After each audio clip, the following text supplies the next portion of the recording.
예루살렘 교회가 모교회로서 새롭게 복음 안에서 설립된 교회들을 양육해 왔사온데, 이제 이방인들로 구성된 안디옥 교회 성도들이 예루살렘에 큰 흉년이 된 것과 때를 같이 해서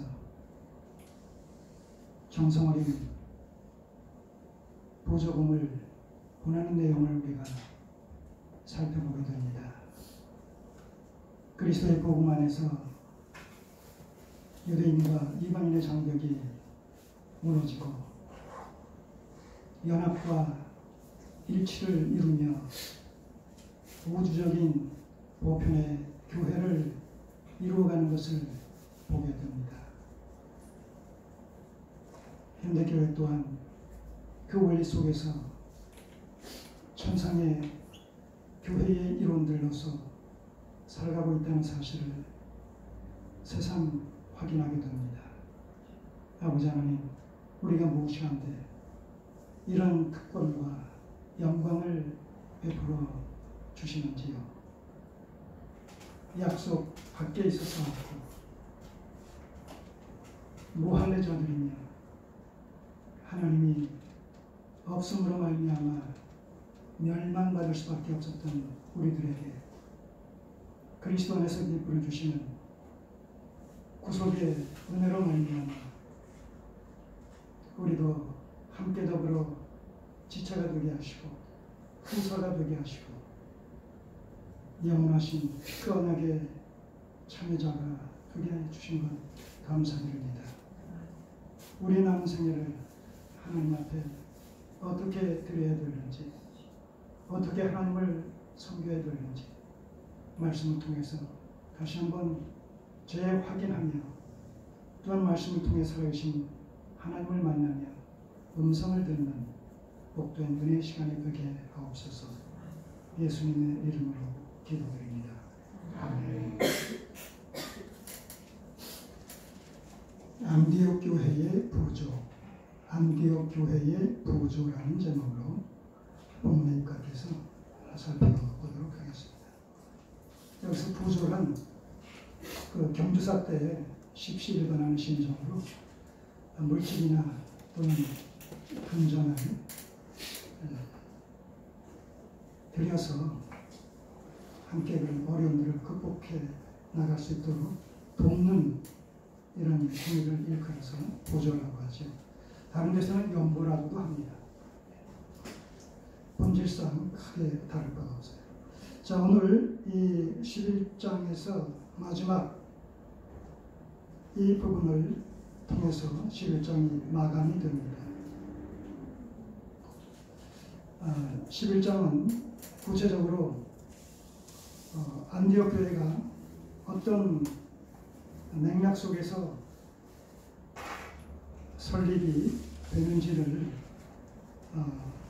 보여줄 뿐만 아니라 명실상부하게 이방인들로 구성된 이 안디옥 교회에 예루살렘 교회에서 바나바를 파송해가지고 영적으로 돌보게 했을 뿐만 아니라 바나바는 또 다소에서 지금 나름대로 개인적으로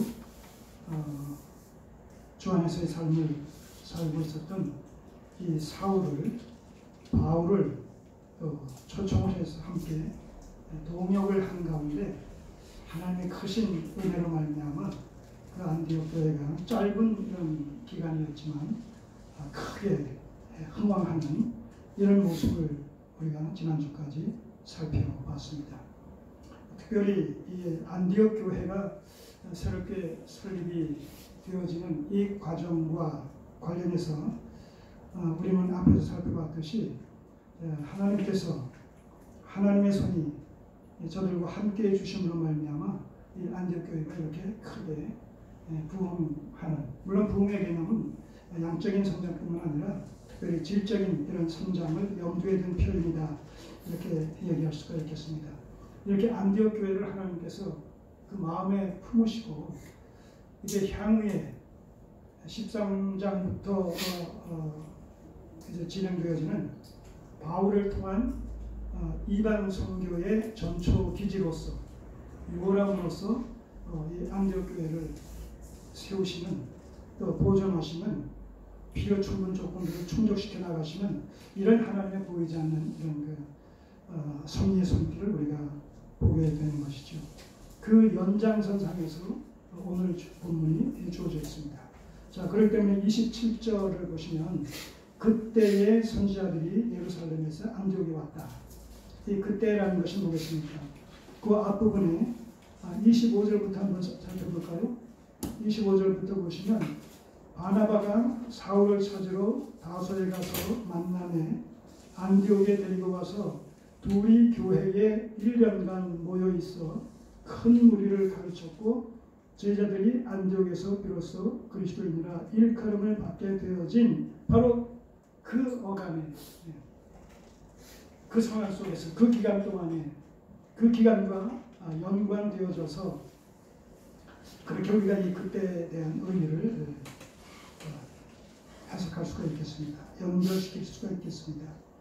자, 그렇게 해서 이제 이 안디옥 교회가 크게 바울을 초빙해서 함께 동역함으로 말미암아 일취월장하는 그런 그 양적 질적 성장을 하고 있는 이런 상황 가운데서 예루살렘에서 일단의 선지자 무리들이 이 안디옥을 방문을 했다는 겁니다.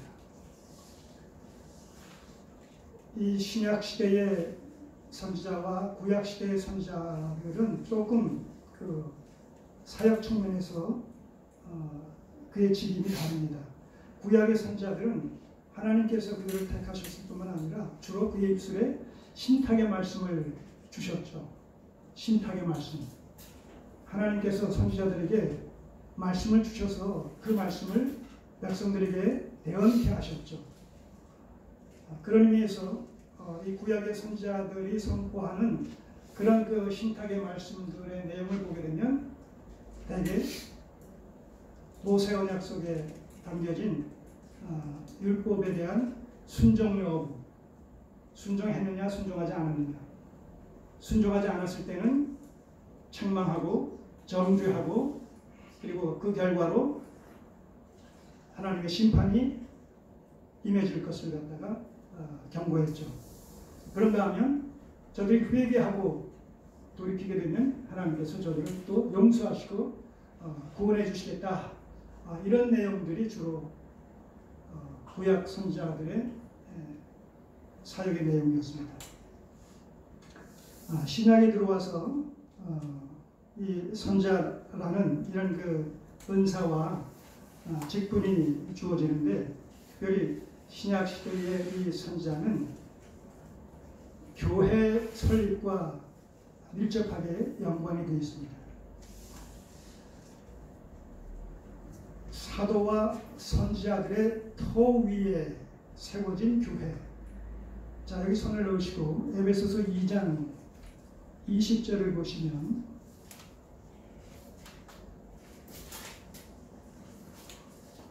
신약에 들어와서 유대인과 이방인들이 하나 되는 교회가 세워지게 되는데 20절을 보시면 20절 이하를 보시면 2장 20절 너희는 사도들과 선지자들의 터 위에 세우심을 입었다.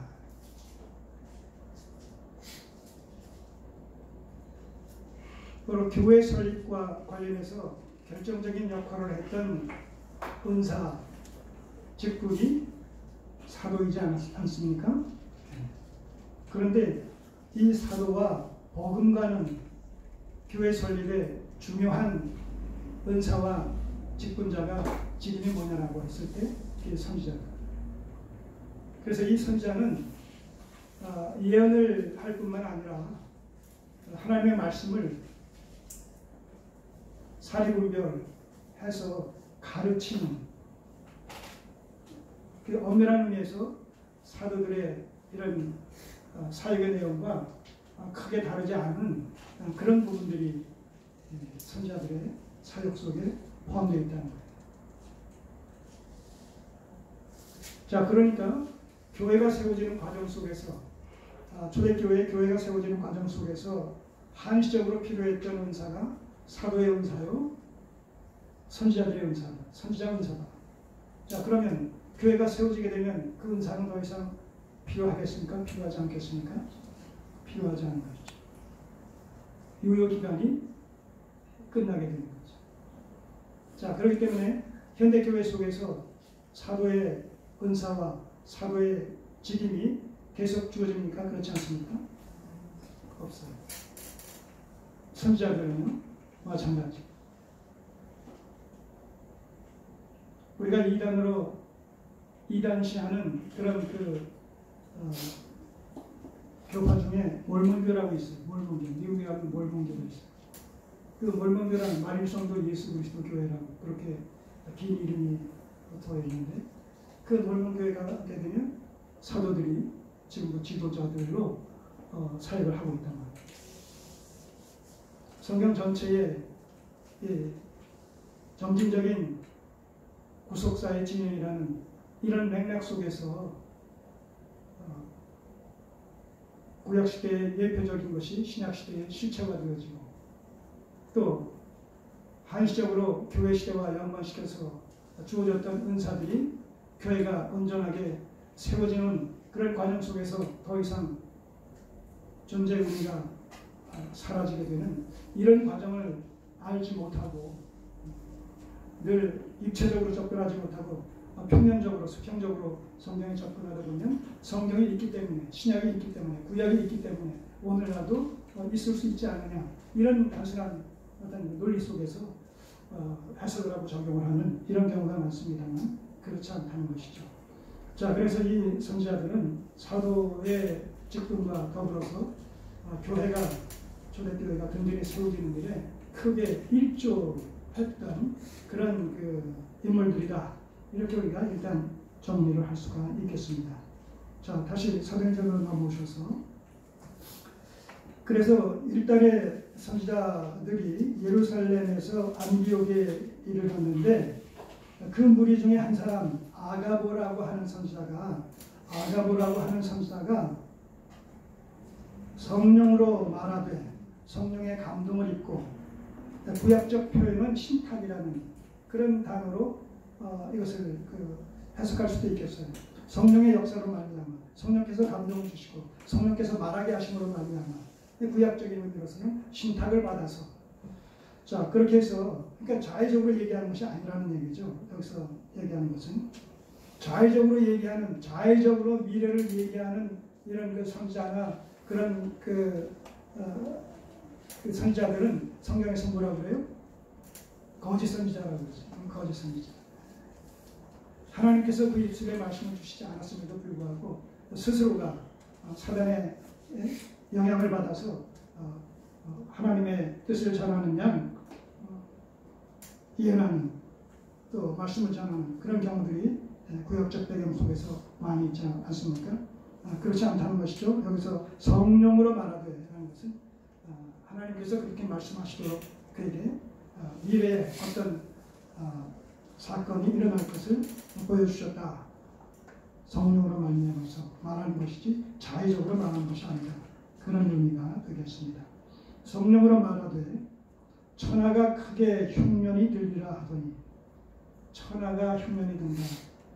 여기서 지금 천하라는 온 세계, all over the world라는 전 세계를 얘기하는 것이 아니라, 그 당시는 로마가 세상을 지배하고 있었기 때문에 로마의 통치권이 미치는 그 영역, 그 로마가 관장하고 있는 그 지역에 흉년이 임할 것이다. 그런 의미로 해석하는 것이 이 문맥 속에서 좀 더 바람직한 해석이다.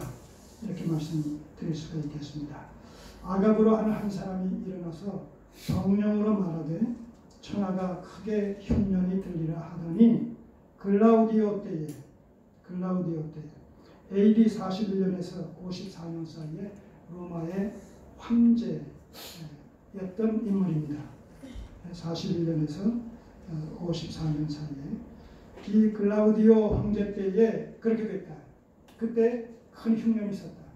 물론 그때 한 번의 흉년이 있었던 것이 아니고 역사가 그 요세푸스라는 사람에 의하면 여러 차례의 그런 그 흉년이 가뭄이 찾아왔었다는 그런 그 기록이 있다고 합니다. 어쨌든 이 아가보라는 선지자가 예루살렘에서 안디옥 교회를 방문하고 안디옥 교회 성도들에게 향후에 조만간 있을 큰 흉년에 대해서 예언을 했다는 거예요. 이 아가보라는 선지자는 저 21장으로 넘어가게 되면 이 바울이 3차 전도 여행을 마치고 돌아오는 길목에 가이사랴에 들렸을 때에 그에게 예루살렘에 돌아가게 되면 당신이 투옥될 것이다 라는 그런 예언도 한 사람이 이 아가보예요. 그리고 실제로 그렇게 됐고요. 자, 이런 것을 보게 되면 이 선지자들이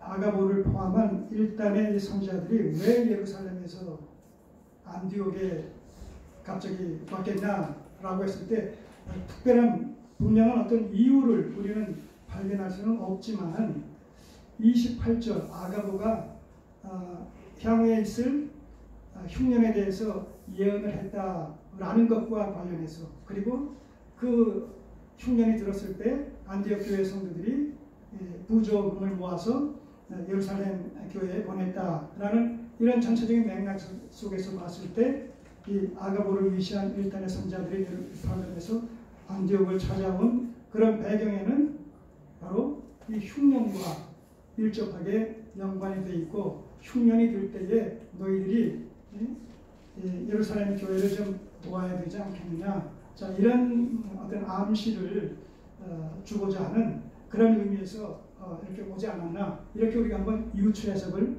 하게 되는 것이죠. 자, 어쨌든 간에 중요한 것은 그 예언대로 특별히 팔레스타인 이런 지역에 이스라엘 지역에 큰 흉년이 찾아왔다는 사실입니다.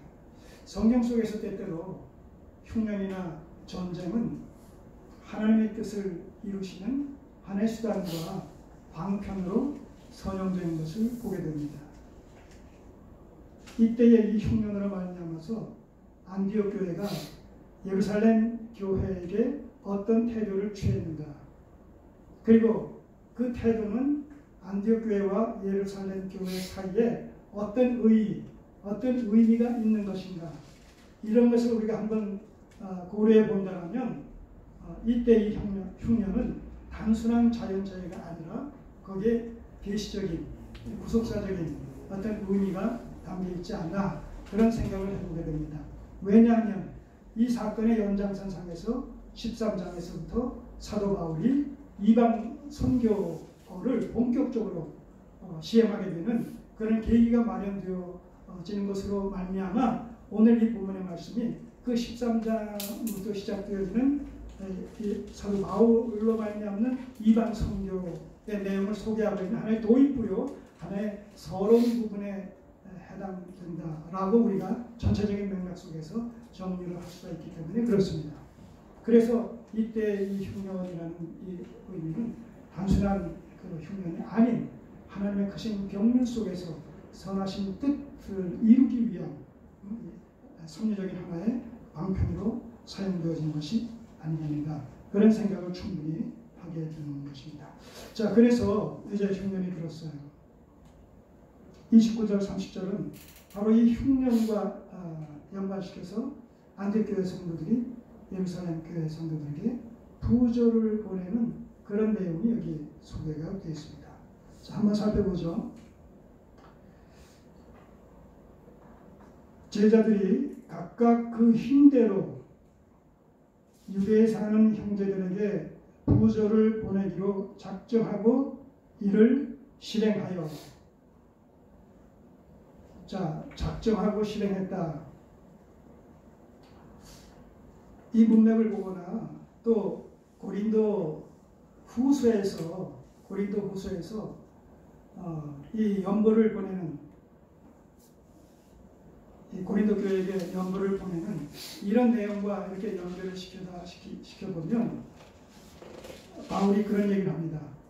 연보를 보낼 때는 그 시점에 다다라서 연보 보낼 것을 갖다가 제안하고 또 연보를 모으게 되는 것보다 미리 어떤 문제를 얘기하고 문제 제기를 하고 거기에 합당한 연보의 어떤 필요성을 얘기를 해서 시간적인 여유를 갖고 연보를 하게 되면 당장 발등에 불 떨어진 상태에서 그 연보의 어떤 필요성을 요구했을 때 거쳐지는 연보의 그 액수보다 미리미리 준비했다가 어떤 일이 일어났을 때 이제 함께 그 규합을 해가지고 보낼 때에 그때 그 연보의 금액이 더 많아진다라는 이런 내용을 고린도후서 9장에서 이야기를 합니다.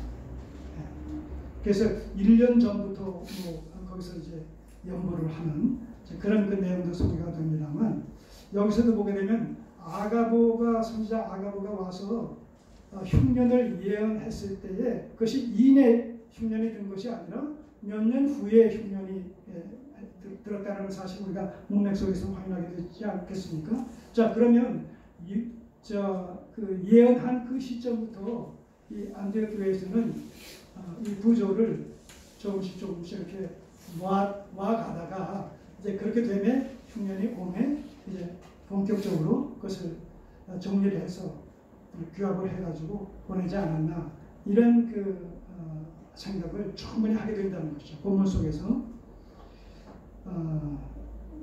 제자들이 각각 그 힘대로 유대에 사는 형제들에게 부조를 보내기로 작정을 하고 이를 실행하여 아마 작정한 것은 그 얘기를 들었을 때부터일 수 있지 않습니까? 아가보 선자에 의해서 흉년이 있을 것을 들었을 때부터 그러면 미리미리 준비를 해야 되겠다. 그러다가 이제 그때가 됐을 때 그것을 구체적으로 실행에 옮겨서 결국 모금을 해가지고 보내는 이런 그 절차를 밟지 않았나 하는 생각을 하게 됩니다. 중요한 것은 뭡니까?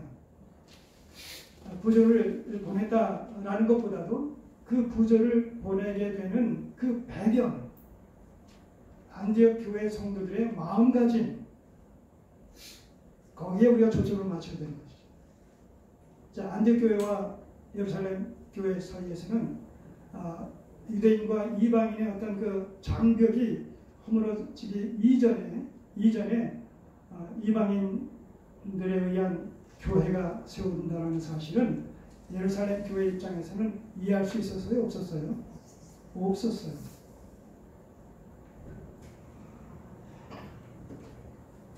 구원은 이스라엘에게만 있는 줄 저들은 착각하고 있습니다. 하나님은 오직 이스라엘의 하나님이요. 그래서 이스라엘 백성들은 그 하나님의 선민이기 때문에 모든 하나님과의 관계는 오직 이스라엘과의 관계 속에서만 성립되는 줄로 그렇게 알고 있었단 말이죠. 그래서 이방인들은 심지어 개나 돼지처럼 그렇게까지 여겼단 말입니다. 함께 앉아서 식사조차 하지 않고 서로 상종조차 하지 않은 이런 사실들을 우리가 성경에서 살펴보게 됩니다. 그런 것들이 그런 선입견들이 그런 민족적인 우월감들이 종교적인 우월감들이 고넬료가 로마의 군대 백부장이었던 이 고넬료가 구원을 받은 사건을 통해서 결정적으로 허물어지죠. 하나님께서는 우리만이 아니라 이방인도 유대인들로만 구성된 것이 아니라 이방인들로 구성되어진 교회도 하나님의 크신 구속의 경륜 속에 들어있는 거구나. 이런 사실들을 깨닫는 과정 속에서 이제 안디옥 교회가 설립되어진다. 자, 그러니까 과거를 생각하면 어떤 그런 억하심정이 있겠어요, 없겠어요? 이방 교회 성도들의 심정 속에 그런 것이 없지 않을 수 없단 말입니다. 있을 수밖에 없죠. 그러나 그럼에도 불구하고 이들이 취한 행동을 보게 되면 그것을 뛰어넘는다. 그 뛰어넘는다는 그 결정적인 그 계기가 무엇으로 말미암았을까요? 물론 그동안의 복음 증거를 통해서도 그랬지만 이 바나바와 이 바울의 어떤 동역을 통해서 1년간 집중적으로 말씀 공부를 한 가운데 하나님의 크신 구속의 경륜에 깊이 접촉이 되어진 결과가 아니겠는가, 그렇게 우리는 생각할 수가 있지 않겠습니까? 어쨌든 안디옥 교회 성도들이 마음을 같이해서 한 마음으로 그리고 자원해서 그 필요성을 절감하면서 연보를 모아서 바나바와 바울 편으로 보냈다라는 얘기는 안디옥 교회를 대표해서 바나바와 바울이 그 연보를 가지고 예루살렘 교회를 방문했다. 그런 의미가 되지 않겠습니까? 자, 그렇다면 이제 안디옥 교회에서 부조금을 모아서 예루살렘 교회에 보냈다라는 사실 속에 담겨진 의미가 무엇인가? 이 부분을 우리가 한번 이 사건을 통해서 살펴봐야 되겠죠. 유대인과 이방인으로 구성되어진 이런 양교회가 그리스도의 복음 안에서 연합되어지고 일체감을 갖게 됐다. 사실 오늘 복음이 우리에게까지 전해져서 누구든지 예수 그리스도를 믿으면 죄 사함을 받고 의롭게 되어지는 바로 이 부분에 대해서 어느 누구도 이의를 제기하지 않는 그런 시대에 우리가 살고 있지만, 우리도 유대인들과 비교해서 봤을 때 우리도 어떤 사람들입니까? 이방인들이란 말이죠.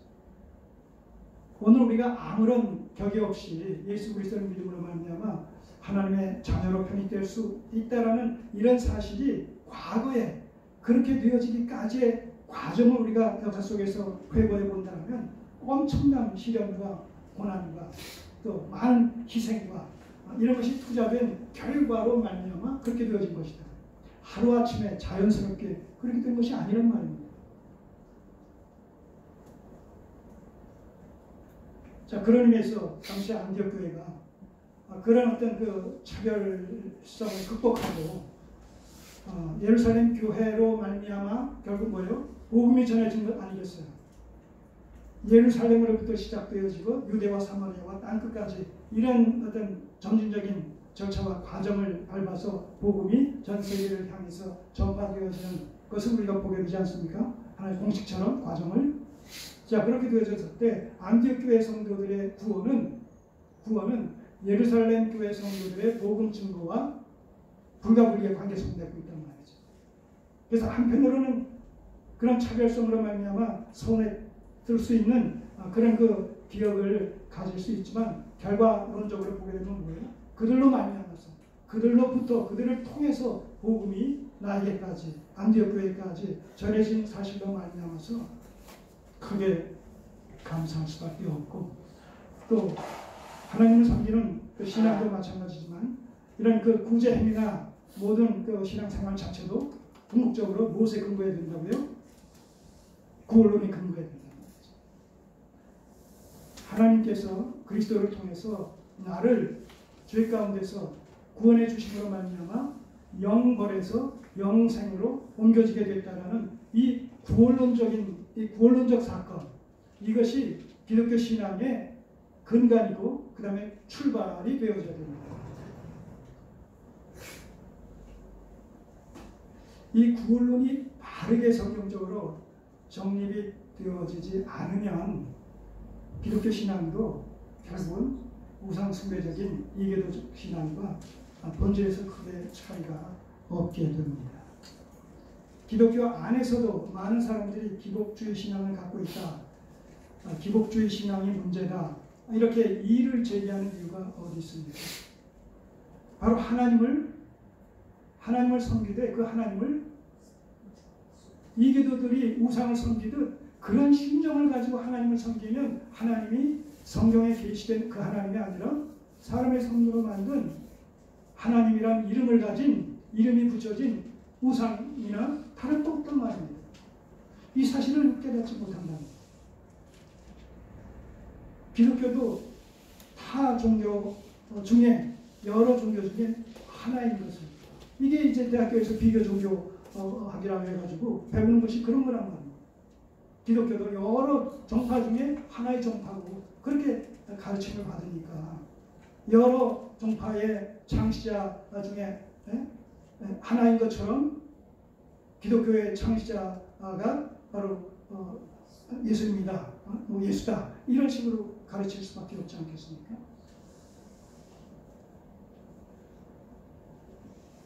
기독교 신앙의 성립은 내가 죄인 되었을 때 그리스도 안에서 베풀어 주신 하나님의 구원의 은혜에 접촉된 사실, 그래서 그리스도와 인격적인 관계가 맺어졌느냐 지지 않았느냐, 이 유무, 이것이 관건이랍니다. 이것이 관건.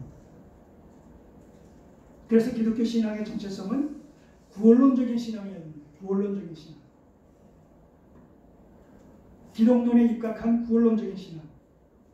예수 그리스도의 계속 사역으로 말미암아 내 죄가 사함받고 믿음으로 말미암아 구원받게 되어진 기독론에 입각한 구원론적인 신앙을 우리가 갖게 될 때 그것이 성경에서 얘기하고 있는 바른 여호와의 신앙으로 성립이 되는 것이죠. 안디옥 교회 성도들이 예루살렘 교회를 생각하게 되면 그런 그 섭섭함과 서운함이 잔재해 있을지라도 그것 때문에 서운함을 표현하기에는 그들이 전한 복음으로 말미암아 우리가 구원함을 받아서 정말 영벌에서 영생으로 옮겨졌다, 심판에서 제외됐다 라는 사실을 생각한다면 그 어떤 것과도 비교할 수 없는 은혜 중에 최고의 은혜를 덧입은 것이 아닌가 라는 생각에 이르게 될 때에 그들의 심령 속에 어떤 생각이 들겠습니까? 그들이 그런 어려움이 있다 기꺼이 돕고 싶은 그런 심정의 발로가 생기지 않겠습니까? 네. 신앙도 구원론적인 신앙의 발로요. 누구를 돕는다 하는 것도 바로 죄인 되었을 때 하나님께서 그리스도를 통해서 나에게 베풀어 주신 무한하신 사랑의 발로의 일환으로 우리가 누구를 돕는 것이죠. 또 우리가 하나님 앞에서, 교회 앞에서 봉사하고 헌신한다 라는 것도 뭐예요? 마찬가지예요. 동일한 맥락 속에서 구원론적인 봉사예요. 구원론적인 헌신이에요.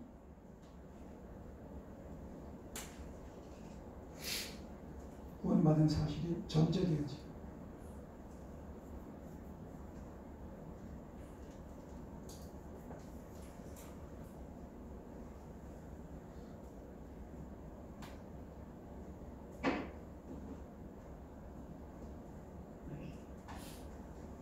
바로 이 구원론적인 신앙이 기독교 신앙의 본질이고 정체성이다라는 사실을 보여주는 대목이 누가복음 17장 10절에 있는 바로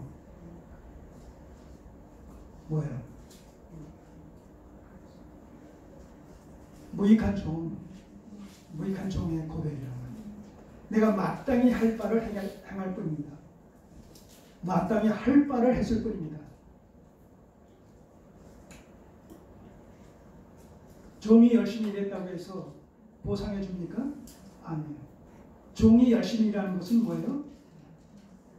주인과의 관계성 속에서 마땅히 행할 바 도리요 본분이라는 말입니다. 여러분, 여호와의 신앙은 구원론적인 신앙관을 정립하게 되면 이 여호와의 신앙은, 기독교 신앙은 본분과 도리 차원에서 하나님을 섬기는 것이지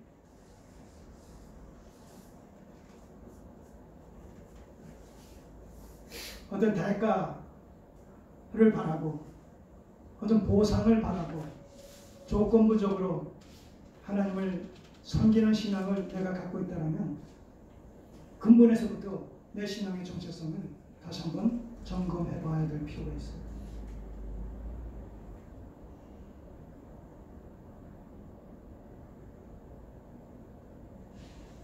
우리 교회에서는 이런 말씀을 기회가 있을 때마다 여러분들에게 드리지만 아마 일반 기독교 교회 속에서는 이런 표현은, 이런 말은 거의 실종되지 않았을까 그런 생각을 하게 돼요. 그렇죠? 기복주의, 상급주의, 지성 감천주의 신앙이 만연되어 있고 팽배되어 있는 그런 현장 속에서 신앙은, 하나님을 섬기는 것은, 기독교 신앙의 본질은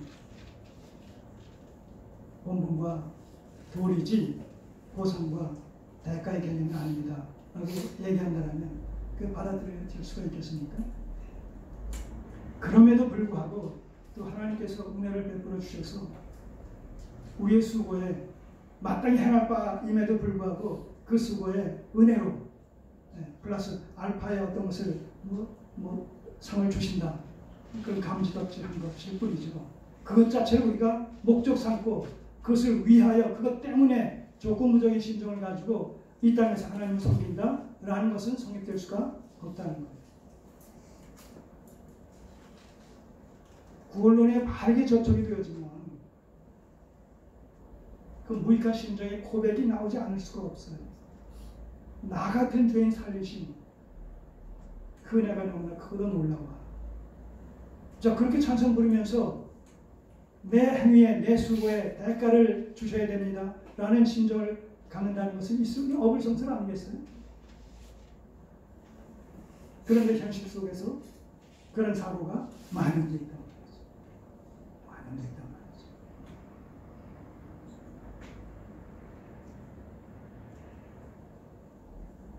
자, 그래서 이 안디옥 교회가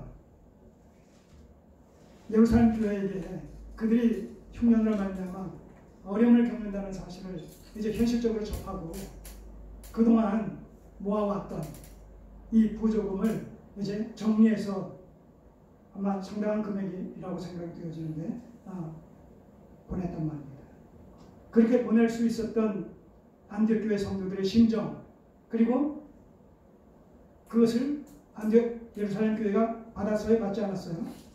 받았단 말입니다. 갈라디아 2장을 보게 되면 그들이 그것을 감사함으로 받고 계속해서 서로가 그 도움을 주고받을 수 있었으면 좋겠다라는 그런 그 감청을 하기까지 하는 그런 내용이 소개되고 있습니다. 자, 여기서는 부조를 전달하고 예루살렘 교회에서는 그 전달된 부조금을 수령했다는 거예요. 받았다는 거예요. 자, 보내고 받고라고 하는 얘기는 서로가 어떻게 됐다는 거예요? 상통했다는 거 아니겠습니까? 예. 예루살렘 교회가 안디옥 교회를 인정했다라는 얘기예요.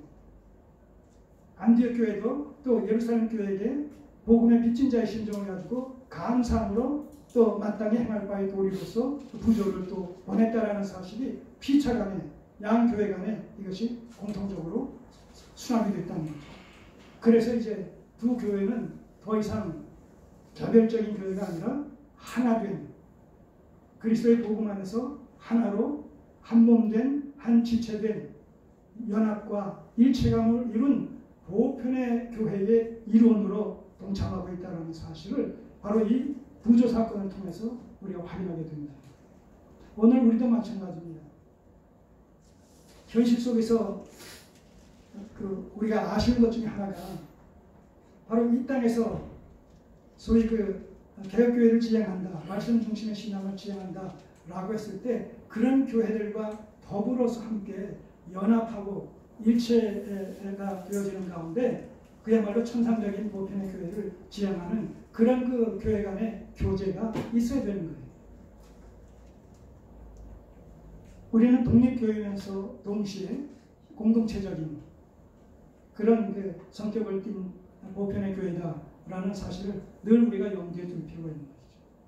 그게 가능하면 같은 교제권에 있는 다른 이런 그 개혁주의 교회를 표방하는 그런 모임과 같이 좀 어울려서 산보도 좀 가고 수련회도 좀 하고 참 그럴 수 있으면 좋겠다라는 생각이 드는데 여러 가지가 여의치가 않다 보니까 저희 같은 경우도 각곳에 흩어져서 이렇게 계시기 때문에 시간을 내서 같이 이렇게 모인다든가 우리가 이제 부평에서 만약 부평에서 모인다.